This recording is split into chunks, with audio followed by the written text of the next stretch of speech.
So the first one is there's a tax on fuel, right? So every bit of petrol you buy has quite a lot of tax. Yeah. What we want to do is a 25 cents a litre reduction in the tax on that fuel, which will save people when they go to fill up their car, 25 cents a litre. On average, that's about $15 a tank. But that also flows through to all the costs of groceries and all the other things that have fuel in it. So I think that's going to have a really big impact.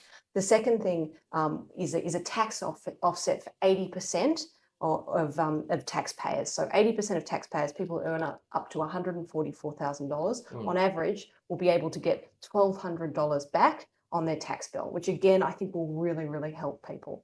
And the third one is more around first home buyers, and I think it's a really exciting policy, which is what we're saying is that if you buy a new first home, you get to deduct the interest costs of your mortgage from your tax bill. So it's a bit like, when people can do negative gearing, and a lot of people say, oh, well, investors get to do that, but why don't we? If we buy it, well, we're saying, well, actually, you should get to do it too. And you should get to deduct the interest off your tax bill as a first home buyer as well. And I think that's on new builds. And if I could add one more, a policy which is important is the role of energy. And so we have a long-term energy plan to have an all options energy system that sees renewables plus gas plus reliable modern nuclear.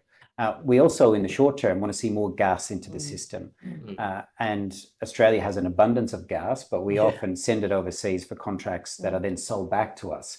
So we've got an East Coast reservation policy to have more gas that isn't committed to current contracts to come back into the system. And then finally, many people will cook with gas, but particularly from Asian countries. We think it's a very important fuel in the short term for bringing energy prices down.